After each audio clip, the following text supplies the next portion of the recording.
Vendas. E para falar sobre vendas aqui, eu tenho a seguinte bancada. Carlos Busch, que é meu companheiro, todas as semanas aqui juntamente comigo. Tudo bem, Carlão? Tudo ótimo. Tenho aqui do meu lado direito aqui o Steve Jobs brasileiro, Joel J. Mas olha como é que ele está parecido com o Steve Jobs. Tá bonito pra caramba. Meu amigo Joel J. Tudo bem, Joel? Tudo jóia, prazer estar aqui.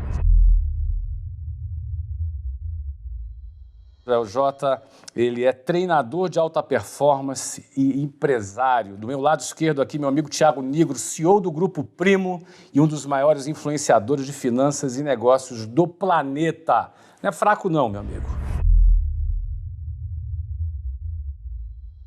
Tudo bem, Thiagão? Tudo ótimo, obrigado pelo Tudo convite. jóia, maravilha. Caio Carneiro, empreendedor, expert em vendas, best-seller, influenciador. Ele diz que é apenas um vendedor que deu certo. Que beleza. Tudo bem? Feliz demais de estar aqui com vocês. Maravilha, sejam bem-vindos. E a gente começa aqui falando sobre o tema de vendas. Um tema muito importante, que se você parar para analisar, qualquer empresa que não vende, quebra. A empresa que não vende, ela vai para o saco. Não tem como prosperar no mercado sem vender. E essas pessoas aqui são pessoas que conhecem de vendas de várias naturezas e a gente vai poder conversar aqui no dia de hoje. Deixa eu começar aqui fazendo uma rodada com todo mundo, começando aqui com o Thiago. A importância das vendas. Essa pergunta vai para todo mundo, começando aqui com o Thiago. Cara, eu acho que se tivesse uma coisa que de fato transformou a minha vida, tanto a pessoal como a corporativa, teria sido, de alguma forma, se dar bem, né, no mundo de vendas. Então eu acho que eu sempre fui um bom vendedor.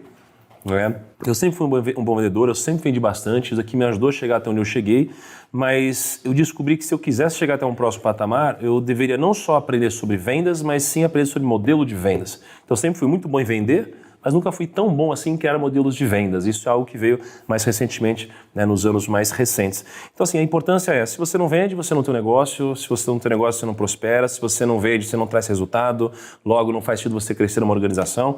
Então acho que não tem nada mais essencial do que vendas, né? Eu só acho também que, na minha concepção, vender um pouco menos para vender sempre é muito melhor que você vender muito para você vender poucas vezes, né? Então eu acho que isso aqui foi um dos pilares mais importantes em relação à venda na minha vida. Tá, eu acho que é algo que eu levo para as pessoas que estão ao meu redor. Consistência e longo prazo nas vendas. Exatamente, ao invés de uma única bala de prata. Né? Ou seja, um grande lançamento num determinado momento e depois tem mais dificuldade de voltar a vender. Ou seja, ter uma venda mais consistente para você vale mais. É porque quando a ganância ela fala mais alto, eu acho que você se obriga a, de alguma forma, olhar só para o hoje como se o amanhã não existisse. E aí você coloca todas as suas fichas no hoje e você coloca tanta força, tanta pressão numa venda que é muito provável que você nunca mais tenha a chance de vender para o mesmo cliente. Né? São efeitos colaterais. Efeitos colaterais, exatamente. Muito bem. Joel J., vendas sob sua ótica. Ouvindo aqui o Thiago já fazendo essa apresentação, eu tive que voltar um pouquinho e a venda na minha vida, primeiro foi o entendimento que eu era um vendedor, mesmo sem antes ter feito uma primeira venda. Então acho que a venda é uma coisa que a turma toda tem que entender que é simples e que é a primeira e única profissão que existe, porque a gente vende para o filho, vende para a equipe, a gente vende na faculdade, quando eu era professor na faculdade. Então eu já era um vendedor. E a segunda coisa foi, a partir disso eu vou fazer dinheiro com vendas. Eu tive que quebrar também uma crença depois. A primeira foi entender que eu era um vendedor e que todas as pessoas são vendedoras. A segunda é, vender é legal, vender é bom, porque quem não vende é quem não confia nela ou quem não confia naquilo que faz. Depois que eu aprendi a confiar em mim como vendedor, aí eu experimentei o doce sabor das vendas. E qual foi o momento que você percebeu, eu sou um vendedor? Houve algum momento específico? Em 2006. Em 2006 eu estava em Santos, eu era um educador físico e eu trabalhava numa empresa. Foi a primeira vez que eu recebi uma proposta oficial de ser contratado como personal trainer. E aí uma pessoa falou para mim, eu gostaria que você fosse o meu preparador físico para uma competição que vai acontecer daqui a 4 meses. E aí tecnicamente eu falei, eu vou te preparar, porque eu sei fazer o programa de treino. Ele falou, e quanto custa? E eu não consegui falar o preço. Foi ali que eu percebi, eu preciso me desenvolver na área de vendas. Eu preciso ter prazer em oferecer, em promover o que eu faço. Já que eu acredito no que eu faço, eu quero promover o que eu faço. Então, nesse momento, eu percebi que as vendas elas tinham que entrar na minha vida de uma maneira intencional e não de uma maneira reativa. Muito bem. Puxa, e vendas? Acho que já de certa forma está muito claro, né? Vendas é um coração ou um pulmão, como a gente queira, das empresas, né? Mas fundamentalmente para mim vendas não é o fim. Vendas para mim é o principal caminho que faz a transformação. Para mim vendas transformou a minha vida. E para qualquer empresário vendas é o que transforma as empresas, né? Então vendas para mim é atividade número 1, número 2, número 3, número 4, todo dia numa empresa. E de que forma a venda transformou sua vida? Eu venho de uma situação muito tradicional no Brasil, né? Eu lavava caminhões, por exemplo, né? Com 13 anos. E com 19 anos... Por que isso é tradicional, lavar caminhão? Não, tradicional no sentido de você ter que suportar certas dificuldades, né? O brasileiro Ou seja, passa você isso, né? veio de uma situação de extrema dificuldade. Exato, é extrema mesmo. E com 19 anos eu entendi que vender era algo que transformava o valor das coisas que eu tinha aqui. Então, eu entendia que o que eu fazia, do jeito que eu fazia, era muito simples. Mas eu vendendo aquilo, tornava aquilo com muito mais valor, porque eu resolvi o problema de alguém. E aí eu ingressei em vendas, isso era 99.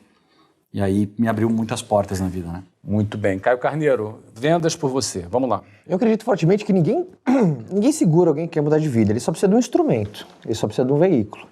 E vendas, dentro desse cenário, ele vai ser o ator principal que vai te acompanhar na realização. Todo mundo que realizou um grande objetivo, saiu de um ponto A ao ponto B com a sua companhia, ele entendeu que vendas ele é o grande aliado dele. Você entender e colocar essa importância, você ter essa cultura de colocar vendas no centro, de você olhar todo dia, de você despertar esse interesse, de você entender que existe uma mecânica, existe uma ciência por detrás, alguns comportamentos que você tem que ter, um apetite que você tem que colocar, porque alguém que é técnico em vendas e não tem fome, não tem apetite, e também ele não consegue transformar uma ideia empírica num resultado. Então, a pessoa, quando ela começa a ter esse entendimento em vendas, e essa provocação nossa vai ser muito legal nesse papo aqui, é para ela entender que muitas pessoas que estão no ponto A com o ponto B, seja com a tua empresa ou qualquer objetivo correlacionado, principalmente profissional, vendas vai ser seu grande aliado. Enquanto antes você perceber isso e realmente tomar aquela decisão irreversível de olhar vendas com outro olhar, acho que todos nós aqui, nós enxergamos o mundo de venda com outra ótica, que muitas pessoas são cegas por desatenção. A gente chama isso de cegueira por desatenção. Pessoas são cegas porque não prestam atenção nisso. Então, olhar com essa ótica mudou completamente a minha vida. Olha, é de comum acordo entre nós aqui que venda é fundamental. Prioridade 1, 2, 3, 4, o que define o sucesso de uma empresa também são as vendas. Não é somente as vendas, mas começa com as vendas. Não é verdade? Se você não tiver as vendas, sequer começa. Você não pode nem atender bem um cliente se você não vendeu primeiro. Primeiro você precisa ter o cliente para atender bem um cliente. Exato. E às vezes as pessoas têm a dificuldade de elencar essa prioridade. Não, o cliente é o principal. Claro, depois que ele comprou. Se ele não comprar, ele não é cliente ainda, não é verdade? Então primeiro você vende, depois você tem um cliente. Aí você vai